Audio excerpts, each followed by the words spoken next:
जैसे कि आप जानते हैं, अभी कुछ दिन पहले यहाँ बफलियाज एरिया में एक बहुत ही बुरा हादसा हुआ, जिसमें हमारे मुल्क के कई जवान जो है जाँ बहक हो गए। और सबको अफसोस हुआ, तकलीफ हुई, क्योंकि ये लोग भी किसी माँ के बेटे होते हैं, इनके भी बच्चे होते हैं और मुल्क से आते हैं हमारा बचाव करने के लिए। मगर बदकिस्मती ये है कि उसके बाद जो सानिया पेश आया और जिस तरह से पुलिस कई गांव में चली गई आर्मी के साथ, क्योंकि पुलिस का नाम नहीं आ रहा, हालांकि पुलिस बिल्कुल उनके साथ साथ थी। और उसके बाद उन लोगों को पकड़ के, जो बेचारे बेगुनाह, जिनका कोई कसूर नहीं, जिनका कोई लेना देना नहीं, क्योंकि आप खुद लोग यहाँ जानते हैं, रहते हैं कि राजौरी पुंछ के लोगों ने 1947 से लेके आज तक जितनी भी जंगें हुई हैं उसमें उन्होंने मुल्क की फौज का साथ दिया है। उनको पकड़ा, उनको मारा, उनको पीटा, उनको बिजली के करंट दिए गए, यहां तक कि एक के जिस्म के इतने, वो उसको टांकों से फिर जोड़ दिया था, क्योंकि उसके फादर ने फिर बताया कि मैं उसको गले लगाना चाहता था, पर वो उसका जिस्म बिल्कुल अलग अलग हिस्सों में बटा हुआ था। और न सिर्फ इतना पीटा और मारा, बल्कि एक तो लगता था बिल्कुल वो डेड बॉडी है जब उसके जिस्म में नमक और मिर्ची डाल रहे थे। और इसको वीडियो को वायरल भी किया कि एक दहशत फैलाया जाए पूरे इलाके में कि हम आपके साथ क्या क्या कर सकते हैं। और इसमें खाली आर्मी नहीं, जो एसओजी के लोग हैं वो भी मुलव्वस थे, क्योंकि राजौरी के अस्पताल में जो लोग एडमिट है उनका ये कहना है कि आर्मी से ज्यादा वहां पर उनको एसओजी के लोगों ने मारा, पुलिस के लोगों ने मारा और यहाँ आर्मी ने मारा। तो इतना सब कुछ हो गया, इतने वफादार लोगों के साथ, जो हमारे आर्मी के साथ साथ हमारे जो बॉर्डर्स हैं उनकी रखवाली करते हैं। और उसके बाद आपके एयर चीफ आ गए यहाँ, सॉरी आर्मी के चीफ आ गए, डिफेंस मिनिस्टर आ गए। तो यहाँ आने के बावजूद क्या, उसके बाद क्या हुआ? एफआईआर दर्ज हुई, एफआईआर दर्ज होगी, ना मालूम, अननोन। अननोन क्यों है? वीडियो में तो आपको सब नजर आता है, कौन लोग मार रहे हैं, कौन लोग पीट रहे हैं। और ये भी गांव के लोग जो हैं उनको मालूम है तमाम उन पुलिस वालों के नाम जो वहां उस गांव में चले गए आर्मी के साथ, उन आर्मी वालों को वो पहचानते हैं। तो अननोन कैसे हो गया? तो अगर आप अपराध करने वाले को उसकी सजा नहीं देंगे तो आप फिर एक हिसाब से अपराधीकरण कर रहे हैं, चाहे वो पुलिस में लोग हैं, चाहे वो आर्मी में लोग हैं। अगर आप उनको सजा नहीं दोगे तो फिर आप लोगों के साथ इंसाफ कैसे करोगे? तब मैंने कोशिश की आने की, मुझे घर में अंडर हाउस अरेस्ट रखा गया। परसों मुझे रात को बताया गया आप जा सकती हैं, क्योंकि पहले बीजेपी के जो प्रेसिडेंट है रविंदर रैना जी चले गए, उसके बाद नेशनल कॉन्फ्रेंस की लीडरशिप आई, वो भी चली गई। उसके बाद मुझे बताया गया आप भी जा सकती हैं। और जब हम बफलियाज पहुंचे तो बोला अब आप नहीं जा सकती हैं।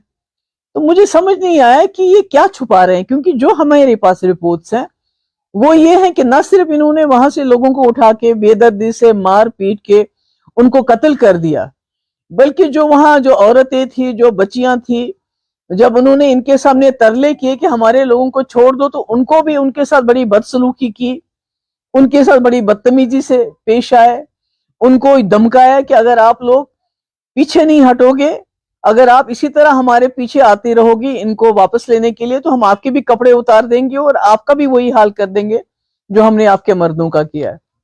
तो ऐसा लगता है वहां हमें न जाने देना, इस तरह रोक देना जैसे कोई मिलिटेंट को पकड़ने वाले होते हैं। इतनी फौज इन्होंने लाई, कंडे वाली तारें लाई, लेडीज फौज लाई रोकने के लिए। तो हम तो कोई बाहर से आए, हम तो कोई चीन से नहीं आए हुए हैं, हम तो कोई पाकिस्तान से आए हुए लोग नहीं है, हम तो अपने लोगों के बीच में और अपने लोगों के पास जाना चाहते हैं। तो हमें रोका क्यों गया? तो हमें जो इंफॉर्मेशन वहां मिल रही है कि इन्होंने वहां इतनी ज्यादती की है, उस ज्यादती को छुपाने के लिए ये नहीं चाहते हैं कि महबूबा मुफ्ती वहां चली जाए और वो जो औरतें हमारी बच्चियां हैं वो अपने दिल का हाल हमें सुनाए, हमें बताएं। उसके बाद हम वापस आए, मैंने दिया प्रोग्राम आज जाने का, मैंने राजौरी अस्पताल जाना था क्योंकि वहां भी कई लोग जख्मी हैं, उनको देखने के लिए। उसके बाद मुझे जाना था शादरा शरीफ, शादरा शरीफ से मैं बंगाई जाना चाहती थी, जिस गांव के लोग इन्होंने पिकअप किए। तो मुझे बताया गया कि रास्ते में कॉर्डन सर्च ऑपरेशन चल रहा है राजौरी के, और जो वहां से थन्ना मंडी रास्ता जाता है वहां भी सर्च, कॉर्डन सर्च ऑपरेशन। अब मुझे समझ नहीं आता है ये क्या छुपाना चाहते हैं? दूसरा, मैं सुरनकोट के अस्पताल में गई, वहां कोई 8 लोग हैं, सरकार की तरफ से उनको कोई मदद नहीं हुई अभी तक। 4 लोग उसमें, जो आपका सुरनकोट में आर्मी का अस्पताल है, उन्होंने रखे हुए, मुझे समझ नहीं आता। मैंने कोशिश की मैं वहां जाऊं, मुझे वहां जाने की इजाजत नहीं दी गई, क्योंकि उनके घर वाले बहुत परेशान है, घर वालों को आने नहीं देते। हमें मालूम नहीं वो जिंदा है, मुर्दा है, क्या है। उनको सीधे अस्पताल में क्यों नहीं भेजते, गवर्नमेंट हॉस्पिटल में क्यों नहीं भेजते? आर्मी उनको अपने अस्पताल में क्यों रखा हुआ है? तो इससे कई शक और शुबात दिमाग में आते हैं। मैंने पहले भी बोला है, डिफेंस मिनिस्टर साहब आए, आर्मी चीफ आए, और उसके बाद जो एफआईआर लगी वो भी सीधे नहीं लगी, वो भी मुल्जिमों के नाम नहीं लगी, अननोन के नाम लगी। और शायद इसकी सबसे बड़ी वजह यही है कि जो आज भी वहां 14RR पूरी खुली तरह से घूम रही है, लोगों को धमका रही है, पुलिस के लोग धमका रहे हैं। कल मैं गई, वो औरतें मेरे साथ मिलना आना चाहती थी, उनको मेरे पास नहीं आने दिया, मुझे वहां नहीं जाने दिया। तो फिर आर्मी चीफ के आने का या डिफेंस मिनिस्टर के आने का क्या फायदा हुआ, अगर लोगों को आज भी खौफजदा किया जाता है? कोई टेरिटोरियल आर्मी का कोई जग्गी या जगह है, मुझे नहीं मालूम है, उसने वहां बहुत दहशत फैला के रखी है। उसने लोगों को बोला है मैं जम्मू जा रहा हूं, मैं वहां से वापस आके आपको सबक सिखाऊंगा। अब और क्या सबक सिखाएंगे? लाशों पे तो आपने उनकी नमक मिर्च भी डाल दिया, जख्मों पे इसके ज्यादा और क्या करेंगे तूफान इन लोगों का? तो मैंने पहले भी गवर्नर साहब से, लेफ्टिनेंट गवर्नर साहब से गुजारिश की थी, आज मैं फिर दोहराना चाहती हूँ कि हमें पता नहीं, हमने इंक्वायरी रिपोर्ट देखी, जो राजौरी के 3 नौजवान थे जिनकी रिपोर्ट आई थी कि उनका कत्ल किया गया, और जो आर्मी का जो ऑफिसर उसमें इन्वॉल्व था, उसने खुद कबूल किया कि हाँ जी हमने गलत किया, हमने फेक एनकाउंटर में मार दिया। उसके बाद भी उसको छोड़ दिया। तो अब इसकी क्या इंक्वायरी करेंगे? आपने पहले भी कई यहाँ आर्मी के हमारे जो यहाँ तो मिलिटेंसी होती नहीं थी, कई लोग जो है वो जाँ भाग हुए। उसके बाद वो बेचारा, उस लड़के को पकड़ा, शायद मुख्तार था, जिसने खुदकुशी कर ली। इतना उसको मारा, इतना उसको पीटा। इससे पहले वहां फौज के कैंप के बाहर 2 लोगों को गोली मार दी। तो मुझे लगता है ये जो हो रहा है, खासकर इस एरिया में जो हो रहा है, दूर दराज का इलाका है, गरीब लोग हैं, इनकी कोई सुनवाई नहीं होती। और जब मेरे जैसे कोई इंसान जाके उनके जख्मों पे मरहम जाना चाहता है, मुझे जाने नहीं देते। तो आखिर करना क्या चाहते हैं ये लोग?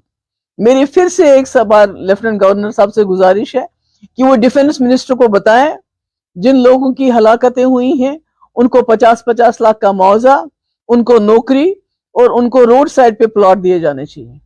और जो लोग जख्मी हैं, क्योंकि मैंने देखा, मैंने उनसे बात भी की, उन बेचारों की इतनी पिटाई हुई है बिला किसी वजह। अब तो यहाँ ह्यूमन राइट्स कमीशन को भी काम नहीं करने देते, कम से कम वो बताता क्या क्या हुआ है उनके साथ। वो अकेले घर के कमाने वाले हैं, उनके घर में छोटे बच्चे हैं, बीवी है।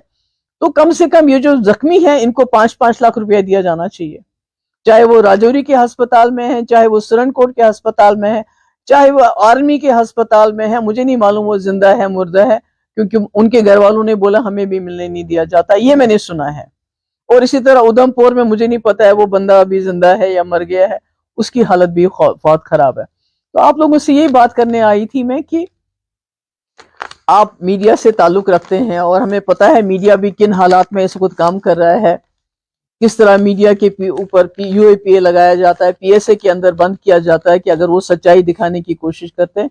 मगर फिर भी मैं आप लोगों की बहुत शुक्रगुजार हूँ। कल आप लोग हमारे साथ 7.5-8 किलोमीटर चले, और आपने पूरा जो है कवरेज दिया उसको, और जो हम कहना चाहते थे, बताना चाहते थे, लोगों के साथ अपनी हमदर्दी का इजहार करना चाहते थे, वो उसमें आपने हमें लोगों तक पहुंचने का मौका दिया। और मैं उम्मीद करती हूँ ये जो पहाड़ों में, जंगलों में हमारे गरीब मासूम अवाम रहते हैं, ये जो जुल्म उनके साथ हुआ, अगली बार ये जुल्म रिपीट नहीं होगा। और जो दहशत फैलाई गई है, क्योंकि जो राजौरी में जो वहां एडमिट है, उन्होंने कहा है कि हमारे साथ आर्मी से ज्यादा SOG वालों ने उन्होंने हमें पीटा, यहाँ आर्मी वालों ने पीटा। और मेरी ये भी गुजारिश होगी लेफ्टिनेंट गवर्नर साहब से कि जो एक पिकेट है 48RR का वहां टोपी पीर में, उसको हटाया जाए, क्योंकि उन्होंने वहां बहुत दहशत फैला के रखी हुई है। उसमें लोकल टेरिटोरियल आर्मी के लोग भी हैं, वो भी तंग कर रहे हैं लोगों को कि अगर आपने जम्मू कश्मीर के लोगों को यहाँ जीने देना है, अगर आपको भी यहाँ की जमीन चाहिए, तो एक ही बार बताइए कि हमें जमीन चाहिए, तो हमें वही कर लीजिए जो दुनिया में आजकल होता है। अगर हमको आपको हमारे बगैर ही हम तो कोई भिखारी बन के या रेफ्यूजी बन के इस मुल्क के साथ नहीं आए हैं। हम तो इतनी खूबसूरत जमीन लेके आए हैं